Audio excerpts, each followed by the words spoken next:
Hey up, that old Yorkshire geek here. I've got a bit of a special show tonight. It's a Star Trek special because there's some news about Star Trek Strange New Worlds, which is coming soon to Paramount Plus.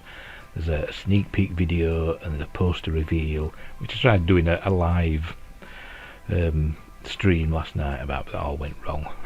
But anyway, so let's get straight into the first news, and which is, hang on, there we go. It's actually not about Strange New Worlds, about Starfleet Academy. There's a series in the works as Paramount Plus looks to further expand Star Trek universe.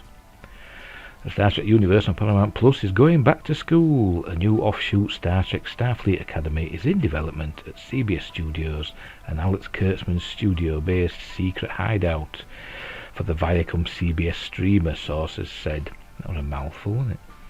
Sharing a name with the late 1990s video game, the series is set among the College of Cadets mentored for leadership roles in the United Federation of Planets Space Force. We hear Absentia co-creator Gaia Violo is currently working on a take for the project, with the long-gestating Star Trek spin-off Section 31, starring Michelle Yeoh, expected to get a pick-up soon. Yeah. Starfleet Academy is believed to be next in the Star Trek development pipeline behind it. It will be pitched to Paramount Plus shortly, and the hope is to get it going in the next year, sources said. During Paramount Plus's TCA, I'm sure that means something important, executive session Thursday morning, Nicole Clemens, president, Paramount Plus original scripted series, noted that the Michelle Yeoh-led Section 31 was still in the works and she expected news soon.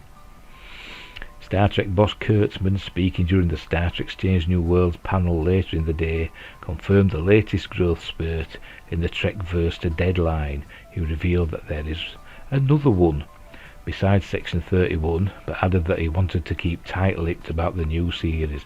Well, that's Alex Kurtzman, isn't he? He's always doing that. Always going off half-cocked and announcing things that never happen. He's done it before, he'll do it again. We have to think several years out, Kurtzman said. We're thinking about knowing we'll want new shows on the air 2 or 3 years from now. So we have to start planning those now.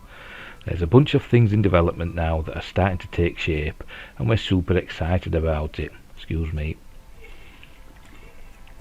Oh, Greggy. Paramount Plus exec Clemens teased even more shows in the Star Trek universe. I think we have some fantastic offerings in our slate, and I think you may see a few more very curated additions coming, she said. With the second season of the Patrick Stewart-led Star Trek Picard bringing the iconic Q character from Star Trek The Next Generation back, the deep legacy of villains may prove to be the thrust of a next iteration of the Trekverse. That move was implied as today's Star Trek Strange New Worlds virtual TCA panel by co-showrunner Akiva Goldsman, who confirmed an upcoming connection to the infamous Khan, as played by Ricardo Montalban, in the original Star Trek series and 1982 movie, spelling mistake, Star Trek II The Wrath of Khan. She's related to Khan for sure, the EP said of SNW's Lan Noonien Singh, portrayed by Christina Chong. We don't want to bring folks into the show to be splashy, Goldsman added. We want to dig deeply into characters that are part of our ensemble. Yeah, so you just... give over. The classic sci-fi brand created by Gene Roddenberry currently has Star Trek Discovery, rubbish, Star Trek Short Treks, utter rubbish, Star Trek Picard, quite rubbish, and Star Trek Lower Decks, abysmal, on Paramount Plus, as well as Star Trek Strange New Worlds coming in May. They've forgotten Star Trek Prodigy, haven't they? Which isn't very good, but it's actually probably the best of the new Star Treks, even though it's not very Trekky, but there you go. Expected to take flight by 2023 and first revealed by Deadline back in 2018, Section 31, a spin-off of Star Trek Discovery, features the Emperor Philippa Georgiou character played by Shang-Chi and Legend of the Ten Rings alum Yeoh. The upcoming Strange New Worlds had its virtual TCA panel today, almost 4 months before its long-anticipated launch, along with Executive President Kurtzman, or Executive Producer Kurtzman, whatever. The gathering included fellow executive producers, there you go, Goldsman and Henry Alonso Myers, plus Strange New World stars Anson Mount and in-costume Ethan Peck, Rebecca Romaine and Celia Rose Gooding. The S&W panel also screened a clip from the May 5th premiering series, which has already been renewed for a second season. The extended glimpse at SNW, Strange New Worlds, gave a reveal of Grammy winner Gooding as Cadet Nyota Uhura, and the reluctance of the character to consider a permanent role for herself in Starfleet. Of course, the barrier-breaking Uhura, God, I've spelt that, look at that, was played by Nichelle Nichols in the original Star Trek show and its subsequent big screen iterations. Speaking on the first day of Black History Month 2022, Gooding said that she wanted to see Strange New Worlds build up the presence Uhura had in the original Star Trek, and be able to display even more complexities for a black woman than was possible on network TV back in the 1960s. Oscar winner Goldsman penned and directed the Strange New Worlds premiere, with a story by Goldsman, Kurtzman and Jenny Lumet. Goldsman, Kurtzman and Lumet serve as Strange New Worlds executive producers, in addition to Alonzo Myers, Heather Caden, Frank Siracusa, John Webber, Rod Roddenberry, Trevor Roth and Aaron Byers. Just all producers, lots of them. The new series is produced by CBS Studios, Secret Hideout and Roddenberry Entertainment, and that's that. So there we go. So that's the news about, well, Starfleet Academy. Has anybody asked for a Starfleet Academy series? I don't know anybody who wants to see a Starfleet Academy series. They've talked about them for years and years and years, haven't they? Since when the original crew, you know, with William Shatner and all that, they're talking about it back then, and it never happened. So I doubt this will happen as well. So, but we'll move on. Here we go. There's a Strange New Worlds look. Let's see if it works. Hey, hang on, let's have a look. Make sure we're still plodding along. Yeah, we are. Right, here we go then. Audio might not work, might go out of sync. I don't know, we'll see what happens there. I've not seen this, by the way. I'm Mount, and I play Captain Christopher Pike on Star Trek Strange New Worlds. Pretty much every day, there's a moment where I think to myself, I'm on Star Trek. I'm Ethan Peck, and I play Mr. Spock. Coming back to the You're not on the Star Trek, are you? Is thrilling, it's daunting, it's very surreal. I'm Rebecca Romaine, and I play Una, also known as Number One. The character was originated by Majel Barrett Roddenberry in the original pilot of the original series, and now we finally get to really flesh out this character, and she's way more complex than y'all know. Hi, my name is Celia Rose Gooding, and I am thrilled and honored to say that I will be playing Cadet Nyota Uhura. I am so excited to be stepping into this legacy. My name is Jess Bush, and I am delighted to announce that I will be playing Nurse Christine Chapel. I feel extremely honored. I'm Babs Alusimoko. I will be playing Dr. Mbenga. I'm ecstatic. Hello, my name is Bruce Horak, and I'm thrilled to announce that I will be playing the character of Hemmer. I'm welling up with emotion as I say it. My name is Christina Chong, and I play Laan Union Singh. I am super excited to become a part of this amazing, diverse universe. My name is Melissa Navia, and I'm super excited to announce that I will be playing Lieutenant Erica Ortegas on Star Trek Strange New Worlds. Feels really good to finally be able to say that. The cast that we were able to pull together for this, it's exactly the kind of people you would have hoped you'd end up with on a high wire walk like this. Love it. It is. There we go. Very good. Pause it. Let's go back. Who can we see? There's that Rebecca on. Right, so there we go. That was very interesting, wasn't it? Not. I don't know why there's a Noonien Singh on the Enterprise. You think Spock would remember that, wouldn't you, in Star Trek 2? Space Seed, even. You'd think he'd remember.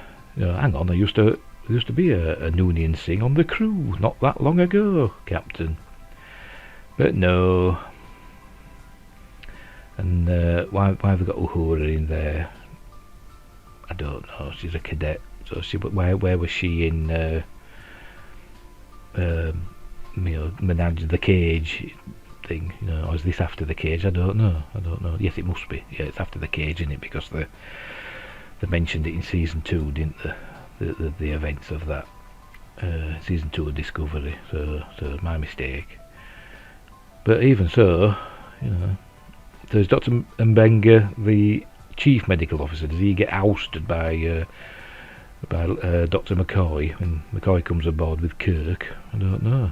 Anyway, we'll see what happens there. Not building me hopes up. I think it's just more bluster. It'll be more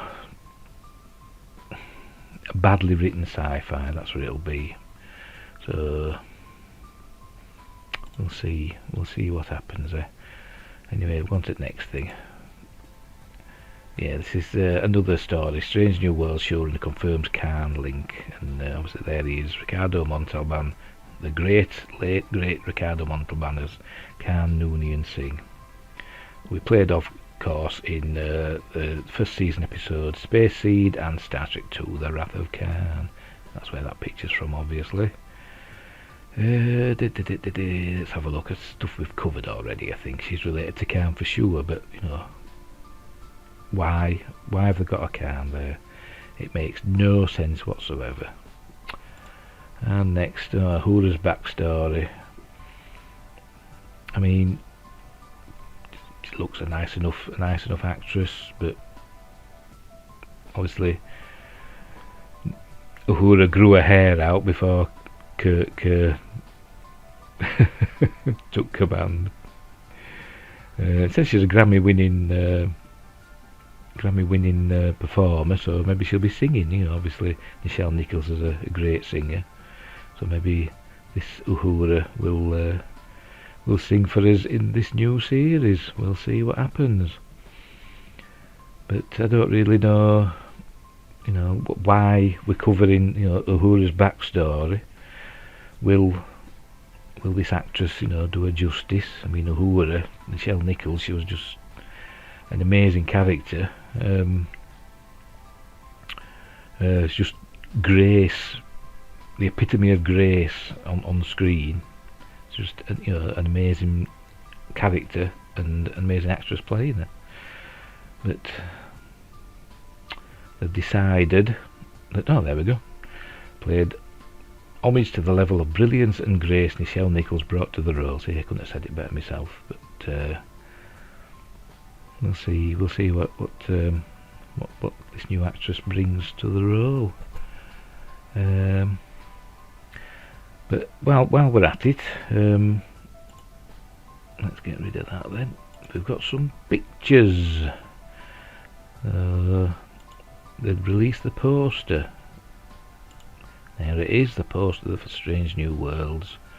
The Enterprise hovering over a planet. I thought it might be supposed to be Earth, but there's some sort of gas giant there, and the moon and the sun. I don't know what they're thinking. Let's zoom in a bit, So we'll zoom in. If it'll let me zoom in.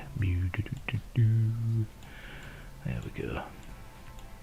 I should have done this another way, really, shouldn't I? So there's the Enterprise. It looks very nice, I suppose. It's the reimagined Enterprise. People said they don't like it, but it doesn't look too bad.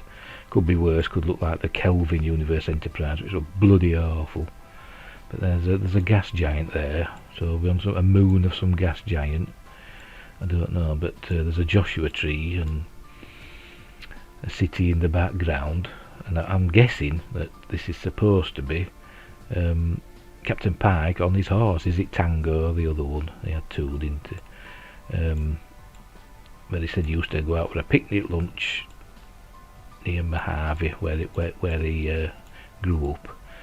So is this supposed to be a representation of that? The Joshua tree and the buildings of Mojave in the background. I mean, it showed us that on. Let's show it here. Let's bring this one up. Come on, up you come. Up you come. You're not. There we go. There we go. This is from The Cage and the Menagerie, and it shows Pike and oh god, my brain's not working. That shows Mojave in the background with like a futuristic buildings and stuff, and there's Tango and the other horse in the background. So I'm not really sure what this is representing and why is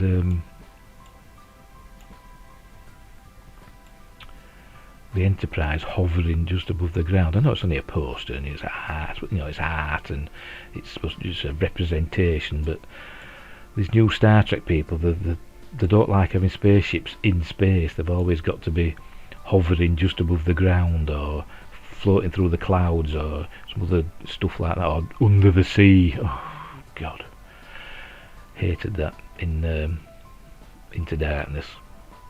So, but anyway, so there it is. It's not a bad poster, I suppose. It's nice. Frontier is waiting. Star Trek Strange New Worlds streaming May the 5th. Obviously not May the 4th, because that's a different franchise. So anyway, but it's a nice picture. That's a good desktop background, that, isn't it, to have. I'm sure a lot of you Star Trek fans will be in the comments saying, no, it's bloody awful, what are you talking about? And you're probably right. But anyway, so there we go. That's it, this Star Trek special. Strange New Worlds coming out May the 5th, and new announcements as well. Is going to be Section 31. I don't think so. And another one that they're not telling us about, but Kurtzman's always announcing things. I mean, remember the Dark Universe? He directed the first film of that, didn't he, for Universal, The Mummy. What a success that was, and what a success Star Trek has been for Secret Hideout. I mean, Paramount want you to think it's the bee's knees and the best thing ever, but nobody watches it hardly. They put it on Paramount, on CBS, the CBS TV channel, didn't they? The first season of Discovery, and it was the lowest rated show on there. It was beaten by repeats of game shows and stuff like that. Shows how much interest there is in it, which is a shame, but it's a terrible show anyway. So, but there we go. Anyway, so I'll leave it there for now. There might be some more later, maybe. So Star Trek Strange New Worlds coming in May. New poster, new details. All the links are in the description below. Don't forget to like, subscribe, hit the notification bell, all that malarkey, and drop a comment in the comments. Keep it clean if you can. And I'll see thee.